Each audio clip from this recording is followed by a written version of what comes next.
bastante complicado. Bueno, entonces, en principio aquí Lévi-Strauss será un poquito retrógrado, vamos a decir, un poquito de pensamiento conservador.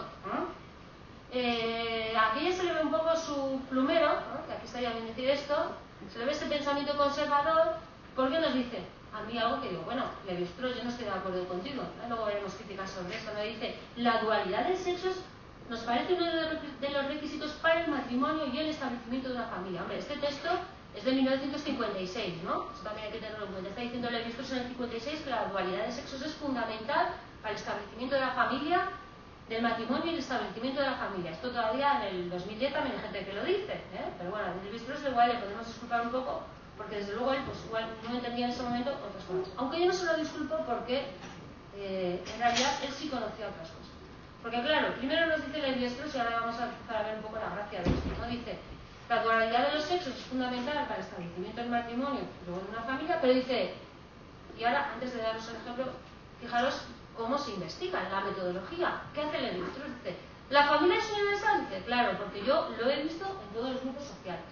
Ahora, si veo alguna excepción y veo que puede no darse un grupo así, entonces yo ya no digo que es universal, esto es un método filosófico. Vale.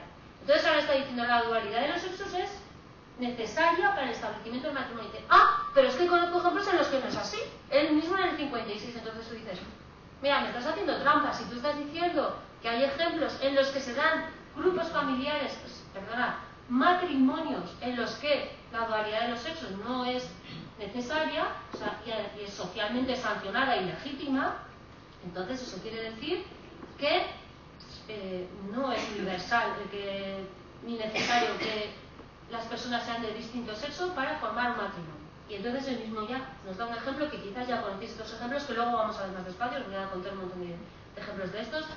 Dice, bueno, hay ejemplos contrarios, por ejemplo, dice, en África hay mujeres de rango elevado que están autorizadas a casarse con otras mujeres, y luego mediante el uso de varones, de amantes varones no conocidos, ¿no? Pues tienen hijos, es decir, inseminación artificial de la época, ¿no? O del espacio, ¿no? Del tiempo, que todavía se sigue haciendo, ¿no?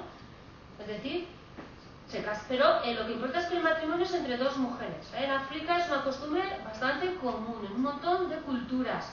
Matrimonios entre mujeres. Luego os voy a contar unos casos. En este caso está hablando de las mujeres de Azoméi, creo. Pero bueno, luego no, de las mujeres nuevas de las que habla Lévi-Strauss. Mujeres que se casan con mujeres. Luego vamos a ver también hombres que se casan con hombres. Y cómo eso es un hecho sancionado por lo social, es legítimo, está dentro del derecho de su cultura. Eso es lo que nos importa, ¿vale? Fijaros todo el tiempo, para que os organicéis un poco el esquema. Es decir, si decimos que familia, estamos hablando en este curso de familias. Si la familia se forma a partir de un matrimonio, es lo que tenemos que ver cuáles son los elementos de la familia. Si la familia es un matrimonio con hijos, y luego con unas obligaciones, para decirlo sencillamente, dentro de ese grupo familiar, pues tenemos que ver eso, cómo se cumple y cuáles son las diferencias transculturales que se dan, para ver qué es lo esencial de verdad de todo eso. Es bastante complicado, porque hay excepciones para todo. Primero, ¿es matrimonio? Vale, sí. Ahí vamos a ver que hay un matrimonio sancionado. Ahora veremos luego cómo hay también excepciones para el matrimonio, porque ahora va a haber en algunas culturas matrimonios consuetudinarios, es decir, que no son legales, sino que son por costumbre, que están sancionados socialmente, pero no son legales, son alegales. Entonces, bueno, pero que también son matrimonios. Entonces va a haber aquí, va a haber excepciones para todo. En este caso estamos hablando de la excepción de la dualidad de los sexos, ¿vale? Para que me sigáis. No os perdáis.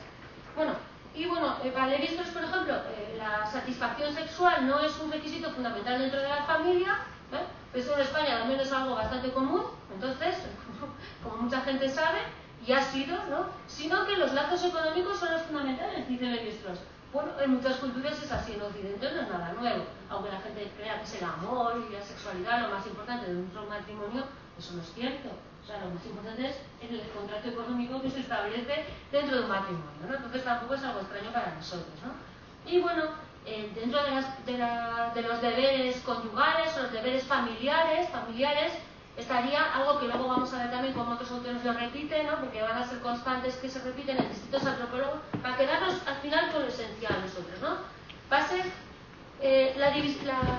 algo que históricamente se ha dado, que es la división de las tareas, no la división sexual del trabajo. En las familias se da una división sexual del trabajo. Entonces, bueno, claro, históricamente esto ha sido necesario. Normalmente, o sea, lo común ha sido, no lo natural, sino lo común. Como sabéis, tenemos que distinguir siempre entre lo común o lo normal y lo natural. No tiene nada que ver.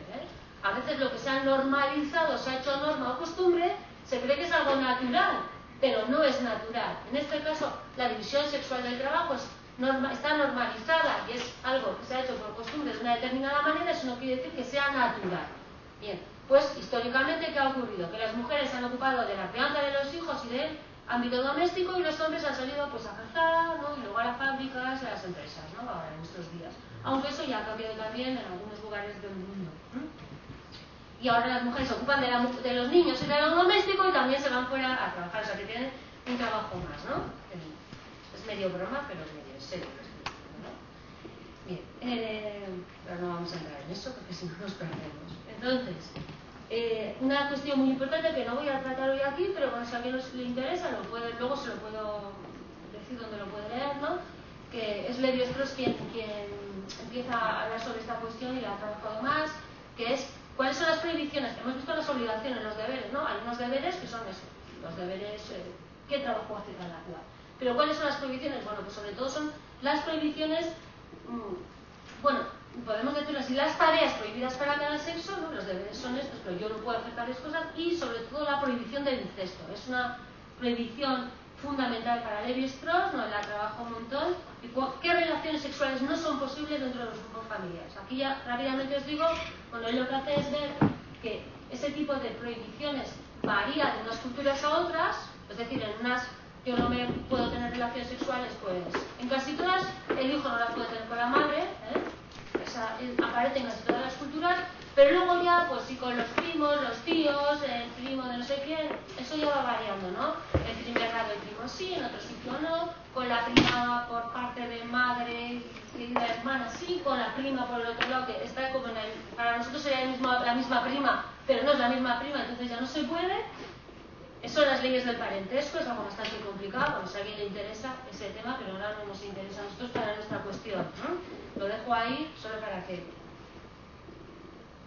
Deciros solo que esa ley de la prohibición del incesto, pues para Lévi-Strauss es el síntoma el punto que nos dice cómo se pasa de la vida animal a la humana, porque la vida animal no se da la prohibición del incesto, es algo genuinamente humano, y para Lévi-Strauss la prohibición del incesto, la ley de prohibición del incesto sería el paso de la naturaleza a la cultura, es como él explica el paso de la naturaleza a la cultura, ¿no? Esas prohibiciones que no tienen un fundamento natural, ¿no? Os digo en un minuto, vosotros habréis oído siempre, supongo os habrán contado, habréis oído que claro, el incesto en realidad es una prohibición que se ha hecho pues por la supervivencia de la especie humana, ¿no? Porque claro, si tú tienes relaciones con tu hermano o con tu primo o con tu madre, ¿no? O con tu padre, pues tienes niños que genéticamente pues tienen algún problema. Pues no, es al contrario. Precisamente por la ley de prohibición del incesto ahora tenemos ese tipo de problemas. Sabéis que para mejorar las razas de algunos toros, algunos animales, precisamente se les cruza con los de la misma familia para que tengan mejores descendientes, O sea que biológicamente eso no es una razón, solo para que lo sepáis, que esto es como un mito que hay por ahí, que siempre nos han dicho, ¿no? Esa no es la razón. La razón es la de abrir el grupo familiar, es una razón cultural, abrir el grupo familiar a otras familias y no estar cerrado en la propia familia y hacer lazos sociales en toda la sociedad, ¿no? Sería un poco la idea. Bien, hay otra autora que es crítica también con la noción de familia universal, que es Kathleen Gaud, no sé muy bien cómo se pronuncia, Gaud, supongo, que ella además se dedicó a estudiar a los Nayar, es una de las autoras, ¿no? En los años los 50, los 70, que estudió a este grupo que es curioso, ¿no? Los Nayar, que luego os leeré un poco cómo tienen organizada su familia, ¿no? Su extraña familia. Bien, espera un momentito, que tengo aquí las lecturas. Luego os leo, que tengo una descripción más larga. Bien, entonces ella, por ejemplo, la definición de familia que da dice: la familia es un grupo, una pareja casada u otro grupo de parientes adultos. Ella dice que cooperan, ella lo dice hombre y mujer ya, luego ella va a decir que una mujer con otros, va a decir.